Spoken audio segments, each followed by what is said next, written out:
Good morning. Oh my gosh, it's so windy outside. A storm's brewing. Okay, hi. You are currently joining me in the disaster mess that is my parents' family room. I'm currently attempting to pack up my entire life, all of my earthly possessions, and for the third time move across the ocean. I'd already done this move once to the UK and then I had to do it again moving back. But the first time I had a limit of about 10 suitcases. So I only packed what I could pack in 10 suitcases. And then on my way back, I only had 4 suitcases. So most of my stuff is still in storage in the UK. This time around, the whole 10 suitcases thing is too much. So I'm going to be shipping everything in a shipping container. So I'm only taking about 4 suitcases and everything else is gonna take about 3 months to even get to me. Hello. Hello, madam. You smell like breakfast. But I still had a bunch of stuff that was here at my parents', like all my childhood things, sentimental things, all of my journals, all of my books, my entire book collection had still been here at my parents'. And so because I'm shipping everything this time around, it'll be really nice to be able to have everything that I actually own. So all of my art supplies, all of my canvases I haven't used yet. A lot of my stuff from when I was a kid, I'll be able to take like some furniture. Nothing too crazy, but I have some things that my grandmother gave me, like this huge giant wood, extremely heavy chest from Japan. But it's definitely daunting. It's not as bad as when I moved over to the UK because when you're trying to fit as much as you can in 10 suitcases, 10 sounds like a lot, but it's not. It was so stressful. And I made it. All the babies. I can't even begin to describe how horrible that was. And then it was even worse coming back because I only had 4 suitcases. So you're like stressing out about each one being exactly 50 pounds. You're stressing out about like, what do I actually need? Because I took my dogs back and forth, it wasn't just my stuff either. It was like I had to fit my dog stuff as well that they needed. Honestly, if I wasn't taking my dogs this time around, I might just go with 1 suitcase because I've been living out of my basically 3 suitcases because 1 was for my dogs for a year and a half now at this point. I've been just wearing the same clothes over and over, and you know what, that's okay. Like, it's not the end of the world. I've learned to live very simple without basically most of my possessions because most of my like day-to-day things that I used are in the UK, whereas here at my parents it's mostly like sentimental things, stuff I inherited from my grandmother and my books. But I at least have the space now to actually like pack everything, and it's still annoying and it's still like stressful because I like categorizing everything really meticulously and I don't like just shoving everything in a box. So sometimes you'll get like a bunch of random eclectic things and you don't really know like which box they go into, so you just have to like shove them together.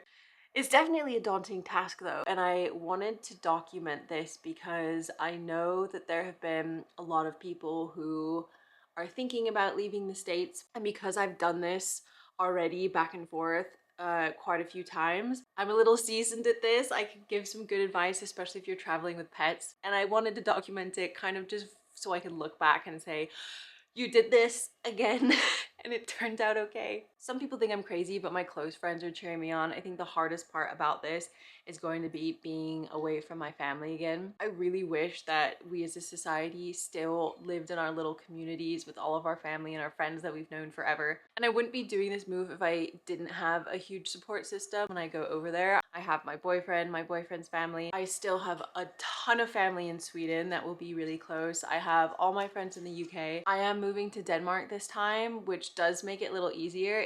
It's a nightmare to move to the UK, especially with pets. Even though I will have that support system, it's still not my immediate family, and I've been trying to, in my time here since I've been back, cherish spending time with my parents and spending time with my siblings when I can see them. But it's hard. I wish we all lived in a little village together. It's just, you can't really build a life here where my parents live. There's no work. It's really hard to raise kids here. My sister lives on the Central Coast in a very small town as well. So even if I wanted to stay in California, it's just, it's really hard. I'm not gonna lie. I've struggled ever since I lost my job. It's been so hard to find stable income here, and it's so expensive. And my boyfriend could move here. He does love the States, but with everything that's going on with immigration, we don't want to rely on that. It's kind of terrifying, even him visiting again, because he stayed like almost to the cap of 3 months you're allowed to. They were not nice about it. Just a nightmare we don't really want to tackle at this moment in time. He has a way better career in Denmark. I could go back to school if I wanted to. I could get a really good job over there. It's a much better place for raising kids. I'm secretly hoping that I can convince some of my family members to move over. It does make it easier because myself, all my siblings, and my mother have dual citizenship, so it is a lot easier for us to live in Europe. But I don't know, my secret wish is that we all live really close to each other because I miss my sister so much. I have a niece and nephew now, and my niece was just a baby when I moved to the UK, whereas now my niece and nephew are older, and it just feels like I'm missing out so much on their life. But again, if I can't even have my own life here and have my own things, I can't just rely on, you know, filling my life with, you know, my siblings and parents. I need my own life. I need my own fulfillment, job, career, family. And in that moment in time, that's moving back to Europe. But I've been rambling for too much. Yes, I know. She misses the cold so much. She misses Europe a lot, especially the snow. The snow. Oh my goodness. Yes. They're such good travel doggies. I hate having to put her through being shipped again, but they're troopers. I'm gonna spend the next couple hours probably trying to pack a little bit more. I got quite a bit done in the last week, but I'm kind of running out of space to like put things. I'll kind of show you where I'm at right now. Don't mind the absolute disaster, but I have like those bins right there, these boxes. This is kind of in my shipping station, and then some of my boxes here, and everything else is in the garage. If you have any questions or curiosities about moving from the US to Europe or back, please leave them in the comments because I would love to do a Q&A video and just kind of answer anybody's questions. I know there's a lot of stuff online, but some people don't get like really into detail. So if that's something you'd like, let me know.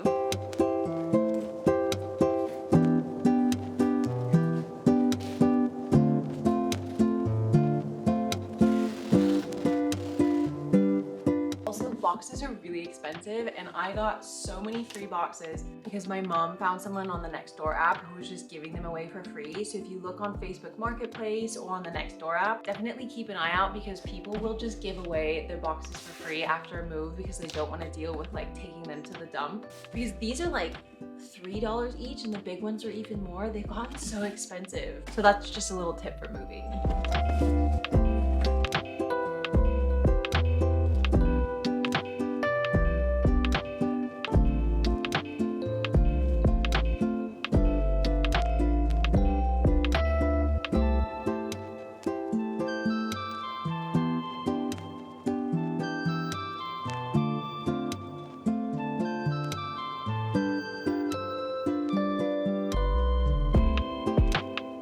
Also, really good tip, I've packed up most of my glassware. But if you have just like 1 or 2 random glass things and a bunch of blankets or towels that you're shipping, I will wrap it and then I will put it in with the blankets or towels.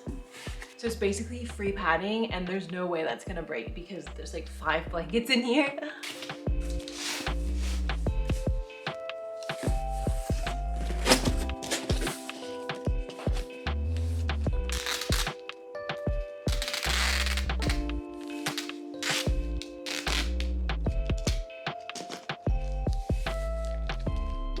Ooh, okay, so it's the next day. It's 2 days later. I ended up going to an art class with my mom, and that was a lot of fun, but took up a big chunk of the day. And then yesterday, I had an entire day filled of meeting my new neurologist and my pain specialist. After I lost my insurance, when I lost my job, I was without it for about 6 months, and it took me forever to qualify for new insurance. And it sucks that it took this long because it's like right when I'm planning on leaving the country again, I finally get good insurance and get good specialists. I absolutely fell in love with my new neurologist and with my pain specialist. But in order to get certain authorizations for the treatments that they want to use, that might take a while. And so like my deadline I set for myself for moving was by mid-April. I don't know if I'm gonna have to push that in order to see if I can get like some treatment done. I don't know if I'm gonna have to like fly back and forth for a while. So here I was at the start of this video being super gung-ho, like, okay, I'm for sure moving by mid-April.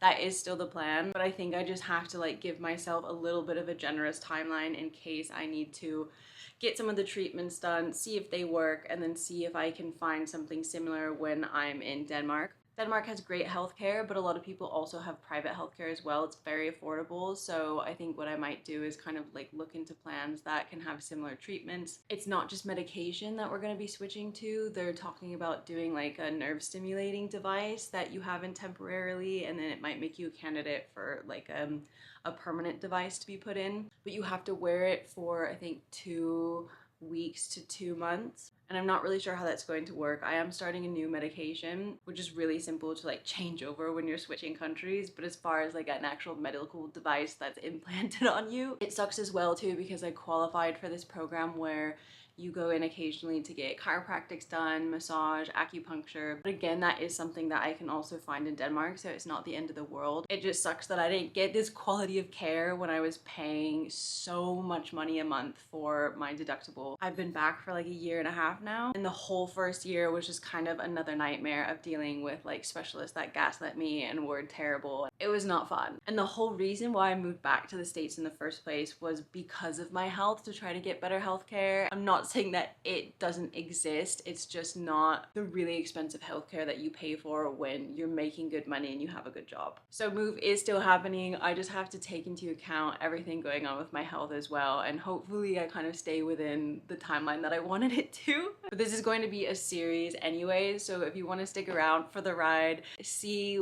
everything that goes into the process of moving overseas with dogs. It's not gonna happen overnight. It's definitely a process, and if you're interested in seeing that journey, subscribe and follow along.